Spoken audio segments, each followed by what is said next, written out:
Baiklah, perkenalkan saya Keken Setiadharma dengan nomor NIM 2021010280. Pada kesempatan kali ini, saya akan mencoba menyampaikan tentang hakikat isu dan masalah dalam konteks analisis kebijakan pendidikan.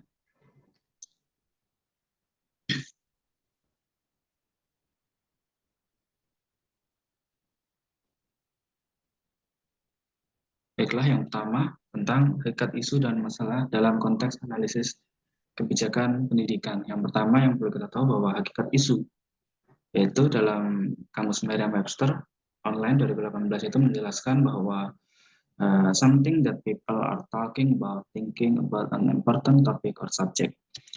Dalam artian bahwa isu ini merupakan sesuatu yang orang bicarakan, kemudian berpikir tentang sesuatu topik yang penting atau subjek yang penting.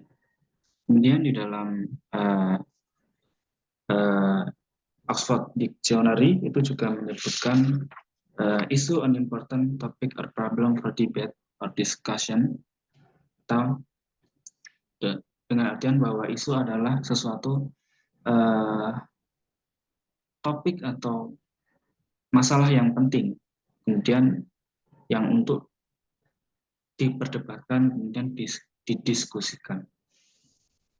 Nah, isu kebijakan pendidikan ini adalah suatu hal yang terjadi dan tersebar di masyarakat mengenai kebijakan pendidikan yang apabila tidak ditangani dengan baik akan menimbulkan masalah serius di dalam kebijakan pendidikan itu sendiri.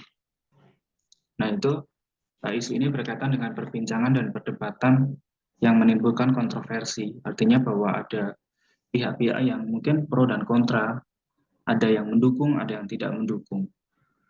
Nah, hal ini senada yang dijelaskan oleh Nelson and Help pada tahun 1986, yaitu beliau mengatakan bahwa isu merupakan suatu pertanyaan tentang fakta, realitas, nilai, atau kebijakan yang dapat didiskursuskan, atau isu sebagai a contestable question or fact, value or policy. Nah, itu merupakan hakikat dari isu itu sendiri. Nah, yang selanjutnya, yang perlu kita ketahui bahwa seperti yang saya sampaikan tadi, jika isu ini tidak ditangani dengan baik, tidak ditanggapi dengan serius, maka akan dapat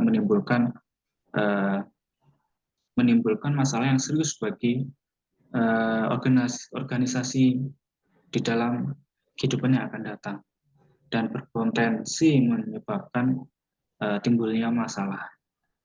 Nah, yang selanjutnya adalah tentang adanya tingkatan isu kebijakan pendidikan. Ada 4 isu, yaitu yang pertama ada isu utama, yaitu isu utama ini masalah yang dihadapi itu besar, yaitu berada di lingkup pemerintah, kemudian lembaga-lembaga pemerintah pusat, yaitu merupakan isu utama. Yang kedua adalah isu sekunder, itu dihadapi oleh tingkat pemerintah daerah berkaitan dengan penentuan prioritas program, kemudian kelompok sasaran, dan pihak yang memperoleh keuntungan dari program tersebut. Yang ketiga itu ada isu fungsional, yaitu dihadapi dalam tataran kelembagaan, kemudian misalnya anggaran proyek pengadaan, kemudian infrastruktur masing-masing lembaga. Terus yang terakhir adalah isu minor atau sering ditemukan dalam tingkatan kegiatan khusus atau ad hoc. Secara umum itu tingkat gambarannya itu seperti yang ada pada slide, itu adanya segitiga. Yang paling atas itu ada isu utama, di bawahnya ada isu sekunder, ketiga isu fungsional, keempat isu minor. Nah, selanjutnya di dalam Indonesia telah melaksanakan presidensi G20 atau G20, yaitu di dalam kegiatan tersebut Menteri Pendidikan itu menyampaikan ada mengusung 4 isu utama dan pendidikan dalam presidensi G20, yaitu yang pertama kualitas pendidikan untuk semuanya atau universal quality education, dalam artian bahwa pentingnya untuk memiliki kualitas pendidikan yang sama untuk semua, baik itu untuk kaum marginal atau kaum yang tertinggal antara di desa dan di kota, kemudian antara sekolah yang luar biasa atau untuk kaum-kaum disabilitas. Nah, itu harus memiliki kualitas pendidikan yang sama. Yang kedua, itu ada teknologi di dalam pendidikan, digital, technologies in education, atau penggunaan teknologi di dalam pendidikan. Nah, kita pada pandemi COVID ini dipaksa untuk dunia pendidikan dipaksa untuk beralih menggunakan teknologi seperti Zoom Meeting, Google Meet, dan sebagainya. Itu merupakan salah satu loncatan yang baik dalam penggunaan media digital di Indonesia di dalam dunia pendidikan kita. Kemudian solidaritas dan kemitraan atau solidarity and partnership, pentingnya solidaritas dan juga kemitraan antara pendidikan baik itu di Indonesia sesama di dalam negeri kemudian di luar negeri. Itu pentingnya adanya solidaritas dan kemitraan seperti filosofi Indonesia itu menyebutkan ada yang namanya gotong royong. Nah, kemudian yang isu keempat itu ada masa depan dunia kerja pasca pandemi COVID. Karena pada masa pandemi COVID telah banyak terjadi yang namanya PHK massal, kemudian orang dipaksa bekerja di rumah dan sebagainya. Itu adalah ada 4 isu utama bidang pendidikan dalam presidensi G20. Yang selanjutnya masalah kebijakan pendidikan. Nah, di sini disebutkan bahwa masalah kebijakan pendidikan itu adalah kebutuhan yang tidak terrealisir atau nilai-nilai atau kesempatan untuk perbaikan pendidikan yang memerlukan tindakan masyarakat. Itu menurut Sutapa pada tahun 2005. Kemudian analisis kebijakan pendidikan perlu secara cermat melakukan penyusunan pedoman serta menentukan indikator keberhasilan tahapan-tahapan dalam analisis kebijakan pendidikan. Itu menurut Anders Henderger. Yang selanjutnya adalah prioritas utama perlu dilakukan penemukan masalah sebelum melakukan pemecahan masalah dalam analisis kebijakan pendidikan. Selanjutnya itu ada yang namanya penemu kenalan masalah.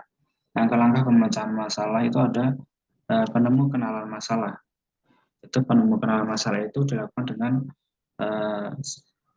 yang pertama adalah mempelajari data sekunder, kemudian wawancara dengan pihak terkait, dan melakukan pengamatan langsung. Itu merupakan langkah-langkah untuk melakukan penemu kenalan masalah. Yang kedua itu adalah penstrukturan masalah, yaitu penstrukturan masalah itu dapat dikatakan kreatif jika kondisi terpenuhi sebagai itu adalah yang pertama ada hasil analisis benar-benar baru belum pernah ditemukan. Yang kedua, proses analisis tidak konvensional. Dan yang ketiga, proses analisis membutuhkan ketekunan dan motivasi tinggi. Yang keempat, hasil dipandang sebagai bentuk yang bernilai oleh analisis. Yang terakhir adalah masalah yang dianalisis mempunyai arti ganda, tidak jelas, dan sulit didefinisikan. Nah, yang ketiga ada perumusan. Yang keempat, kemudian dilakukan kebijakan-kebijakan pendidikan. Itu merupakan langkah pemecahan masalah. Yang selanjutnya, yaitu yang ini merupakan yang seperti saya bilang tadi itu adalah penemukan masalah itu dilakukan dengan 3 cara, yaitu yang pertama mempelajari data sekunder, kemudian pengamatan langsung, kemudian wawancara dengan pihak terkait. Nah, selanjutnya, di sini ada beberapa contoh isu kebijakan pendidikan. Yang pertama adanya ujian nasional, yang dimana bahwa ada beberapa pihak yang tidak setuju dan setuju tentang adanya ujian nasional, kemudian pendidikan gratis yang mungkin yang belum merata antara anak-anak yang ada di kota, kemudian anak-anak yang ada di desa tertinggal, yang kemudian sekolah bertaraf internasional yang di sini pada saat ini telah tidak ada yang namanya sekolah bertaraf internasional, tetapi perlunya adanya peningkatan kualitas dari sekolah-sekolah yang ada. Dan selanjutnya adalah kompetensi guru. Dan yang selanjutnya ada yang namanya sertifikasi guru, yang terakhir ada biaya pendidikan, yaitu masih adanya kesenjangan biaya pendidikan antara swasta dan negeri, kemudian negeri dengan yang negeri yang ada di kota, kemudian negeri yang ada di desa itu berbeda. Nah, itu merupakan contoh dari isu kebijakan pendidikan. Selanjutnya itu dalam melaksanakan analisis kajian masalah pendidikan itu ada beberapa tingkatan. Ada 3 tingkatan. Yang pertama itu dinamakan ada yang namanya makro atau mencakup seluruh pelaku kebijakan. Yang kedua itu adalah meso, yaitu mencakup dari tingkat menengah. Yang terakhir itu adalah mikro atau institusi sekolah atau kelas. Nah, itu adalah tingkatan dari analisis kajian masalah pendidikan. Dan selanjutnya itu beberapa masalah pendidikan yang seksi di analisis kebijakannya. Yang di sini ada beberapa masalah dan program yang perlu diperhatikan oleh setiap pelaku kebijakan, kemudian sebagai akademisi. Yang pertama ada yang namanya pemberian dana BOS. Ini merupakan yang harus diperhatikan untuk guna meminimalisir terjadinya penyalahgunaan dana BOS tersebut. Yang selanjutnya adalah rehabilitasi kelas. Yang selanjutnya ada unit ruang kelas baru. Kemudian wajib belajar 12 tahun, sekolah 1 atap, kemudian kelas inklusi. Nah, kemudian pemerata dan perluasan akses. Nah, itu merupakan masalah dan program Kementerian Pendidikan dan Kebudayaan Republik Indonesia. Yang selanjutnya, perlu adanya peningkatan mutu di dunia pendidikan kita saat ini, yaitu yang berkaitan dengan pengembangan kurikulum, kemudian pengembangan kecakapan hidup, pengembangan kapasitas profesi pendidik, kemudian pengembangan sekolah berkeunggulan, kemudian pemanfaatan ICT atau e-learning, baik itu melalui Zoom meeting, kemudian melalui Google Meet, itu harus dilaksanakan sehingga akan mendukung kegiatan belajar mengajar yang lebih memanfaatkan teknologi yang ada, kemudian perbaikan sarana dan bahan belajar. Yang selanjutnya, penguatan tata sekolah dan akuntabilitas dan pencitraan publik. Yang perlu kita pahami bahwa penting bagi setiap instansi untuk melakukan penguatan tata sekolah, kemudian akuntabilitas dan pencitraan publik di lingkungan sekolah, sehingga suatu lembaga pendidikan akan dapat berjalan dengan baik dan dapat memberikan input yang positif bagi siswa itu sendiri. Itu ada beberapa komponen. Yang pertama adalah pengembangan kapasitas dan kapabilitas Dewan Pendidik, baik itu guru, kepala sekolah, ataupun tata usaha dan sebagainya. Kemudian komite sekolah dan komite pendidikan luar sekolah. Yang komponen yang selanjutnya adalah pemberdayaan dan peningkatan partisipasi masyarakat. Yang terakhir adalah adanya pengembangan EMIS atau Education Management Information System atau DAPODIK, yaitu tentang penguatan tata sekolah dan akuntabilitas dan pencitraan publik. Yang selanjutnya yang perlu kita perhatikan bersama adalah adanya masalah pendidikan yang selalu dihadapi di Indonesia ini. Yang pertama itu adanya peningkatan layanan dan mutu yang terkadang antara pendidikan yang berada di kota dan di desa itu berbeda. Kemudian penyelenggaraan sekolah unggul, terus selanjutnya adalah sekolah bertaraf internasional yang dapat menyebabkan kontroversi.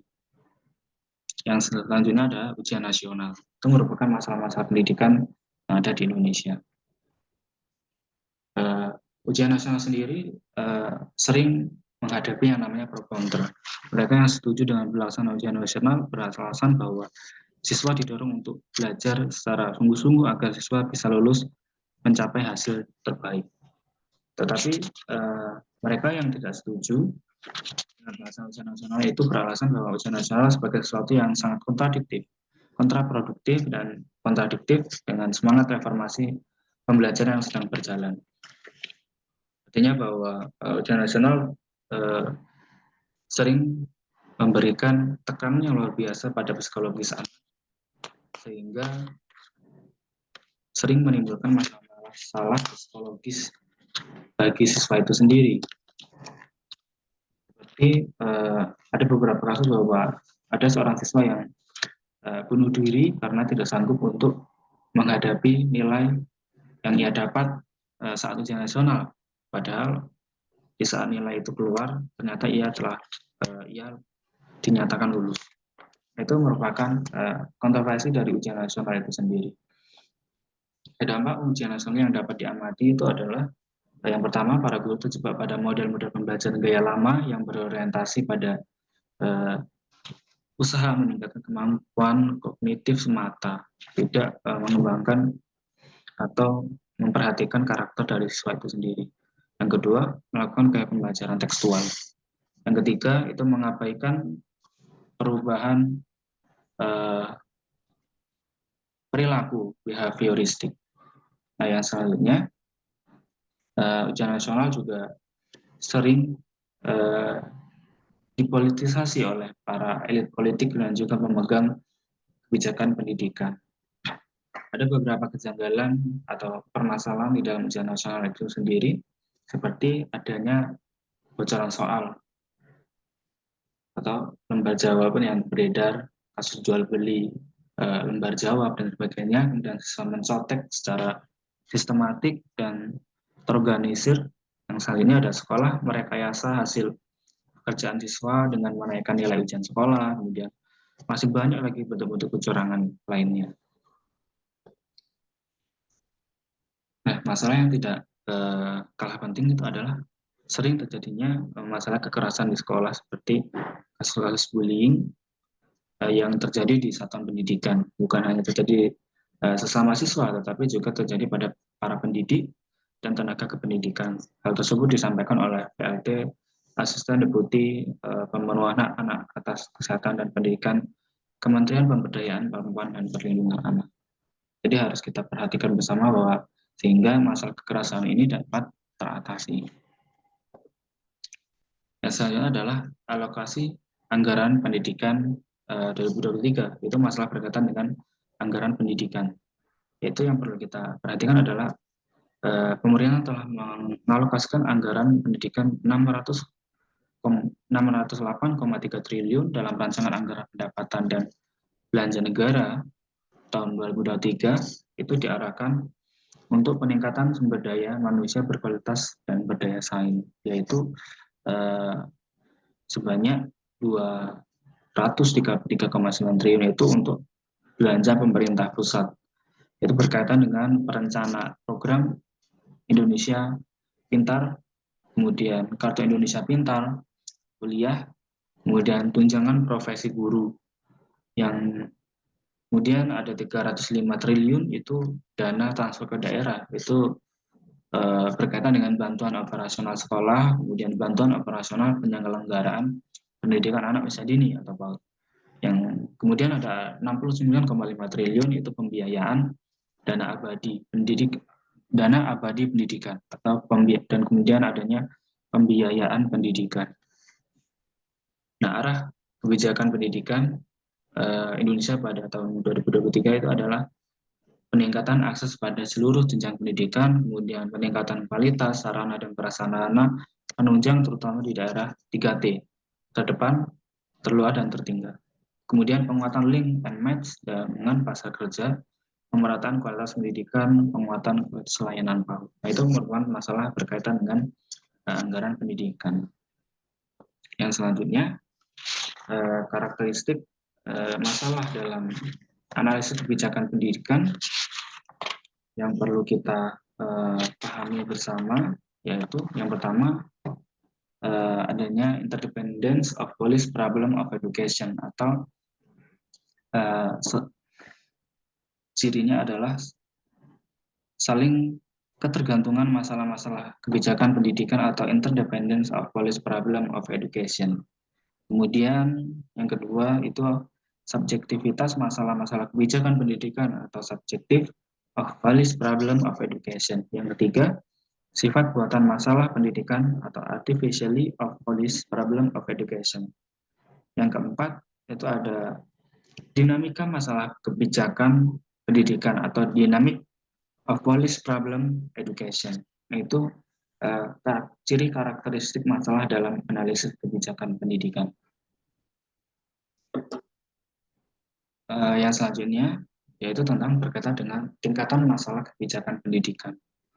Nah, itu menurut Agus Heruwanto Hartman, masalah kebijakan ini memiliki tingkatan. Yang pertama adalah masalah yang sederhana, kemudian masalah yang agak sederhana, kemudian masalah yang rumit. Nah, di sini dapat kita lihat bahwa ada struktur of problem, di mana ada elemen, kemudian masalah sederhana, kemudian masalah agak sederhana, kemudian masalah yang sulit, ataupun masalah yang rumit seperti tadi.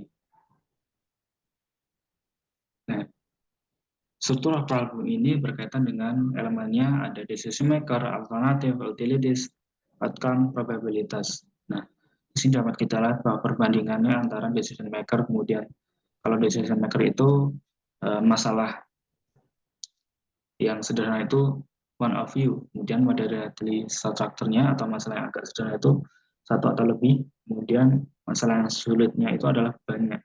Nah, begitu juga dengan yang lainnya. Itu yang berkaitan dengan structure of problem.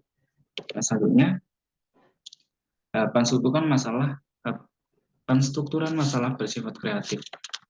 Itu hal ini berkaitan dengan hasil analisis punya sifat, cirinya adalah hasil analisis punya sifat kebaruan, atau sehingga orang tidak akan dapat menghasilkan solusi yang sama. Ciri yang selanjutnya adalah analisis tidak konvensional, yakni bersifat modifikasi atau penolakan pada ide-ide sebelumnya. Kemudian proses analisis memerlukan keteguhan dan motivasi tinggi, sehingga analisis yang terjadi dalam intensitas tinggi serta waktu yang lama. Terus yang keempat, hasil analisis dipandang berharga oleh pembuat kebijakan dan stakeholder lainnya karena menghasilkan solusi yang tepat atas masalah yang dihadapi. Nah, yang terakhir adalah masalah yang dihadapi begitu kabur dan rumit, sehingga tugas pertamanya adalah merumuskan masalah itu sendiri. Nah, itu merupakan penentuan masalah dapat dikatakan sebagai bersifat kreatif jika memenuhi kelima hal tersebut.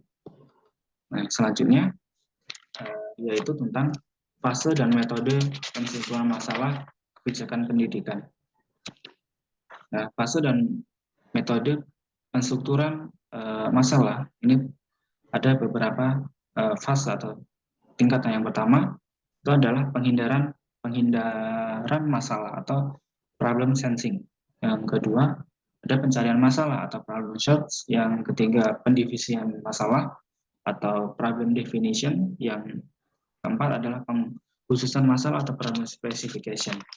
Nah, itu merupakan fase dan metode penstrukturan masalah kebijakan.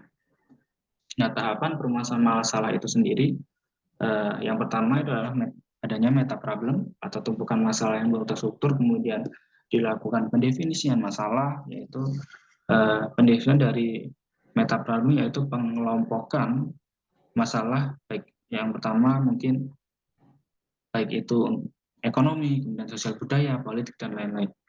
Kemudian spesifik masalah, yaitu masalah formal, yaitu masalah subjektif yang segera akan ditangani sesuai kemampuan pemerintah. Nah, selanjutnya adalah pengendalian masalah atau situasi masalah itu yang merupakan isu publik. Kemudian selanjutnya pencarian masalah. Nah, kemudian tumpukan masalah itu berputar seperti itu. Fase-fase permasalahan dalam analisis kebijakan pendidikan seperti dapat kita lihat pada bagan gambar 2.2. Nah, selanjutnya yang terakhir itu adalah metode dalam keseluruhan masalah pendidikan. Menurut Lindbergh Charles Edward pada tahun 1980. Nah, itu ada beberapa metode dalam kestrukturan. Yang pertama itu ada boundary analysis, yaitu menganggap bahwa masalah sudah terstruktur, kemudian dikaji apakah masalah tersebut telah lengkap untuk kemudian ada 3 langkah yang perlu dilakukan, yaitu penentuan sampai jenuh, terus pendalaman keterwakilan masalah pendidikan pada stakeholder terkait guna mendalami masalah yang ada. Kemudian yang ketiga, estimasi batas, yaitu memperkirakan batas dari meta problem yang ada. Nah, itu boundary analysis. Kemudian ada yang namanya classification analysis, atau merupakan teknik untuk memperjelas konsep yang dipakai untuk mendefinisikan dan mengklasifikasikan situasi masalah yang mengacu pada klasifikasi pengalaman melalui penalaran induktif. Yang selanjutnya ada analisis hierarki, yaitu merupakan salah satu teknik untuk mengidentifikasi antara lain sebab-sebab situasi, kemudian yang kedua sebab-sebab yang masuk akal, yaitu sebab-sebab yang mempengaruhi terjadinya suatu masalah pendidikan berdasarkan riset ilmiah dan pengalaman langsung aktor pendidikan. Yang ketiga itu sebab-sebab yang dapat dikontrol atau dimanipulasi oleh pengambil kebijakan. Nah, itu adalah analisis hierarki. Nah, yang selanjutnya ada sintetik, yaitu merupakan metode yang dirancang guna mendorong kesadaran akan masalah-masalah yang analog untuk kemudian dikaji persamaan-persamaannya.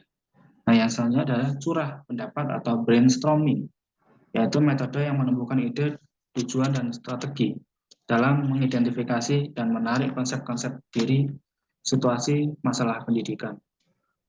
Nah, yang selanjutnya itu ada multiple perspective analysis atau analisis perspektif jamak, yaitu metode untuk memperoleh pemahaman yang lebih besar atas masalah pendidikan saat ini dan kedepannya, sekaligus pemecahan potensial dengan menerapkan secara sistematis perspektif pendidikan.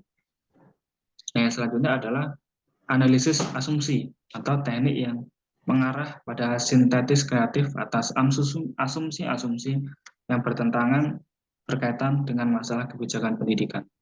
Nah, yang terakhir itu ada pemetaan argumen atau argumentation mapping, yaitu metode analisis asumsi erat kaitannya dengan masalah argumen kebijakan pendidikan, yaitu tiap-tiap mode argumen kebijakan pendidikan, otoritas, statistikal, analitis, intuitif, kritik, nilai berdasarkan pada asumsi yang berbeda.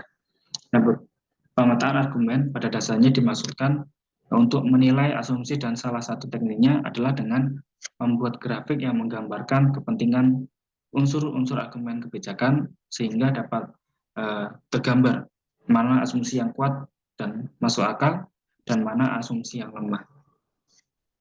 Nah, itu merupakan metode dalam penstrukturan masalah pendidikan, yaitu ada boundary analysis, kemudian classification analysis, hierarchy analysis, sintetis, brainstorming, multiple perspective analysis, assumption null analysis, kemudian argumentational mapping. Nah, itu merupakan yang dapat saya sampaikan tentang isu dan masalah dalam analisis kebijakan pendidikan, di mana bahwa kita sebagai akademisi sangat penting untuk selalu memperhatikan isu dan masalah dalam kebijakan pendidikan di Indonesia, sehingga kita dapat ikut mengawasi kebijakan-kebijakan yang diterapkan sehingga dapat membawa manfaat, membawa kemajuan bagi dunia pendidikan kita. Nah, itu yang bisa saya sampaikan. Bila ada yang mungkin kurang berkenan atau mungkin kata-kata yang salah yang saya ucapkan, saya mohon maaf. Selamat, salam sejahtera bagi kita semua. Komitofo.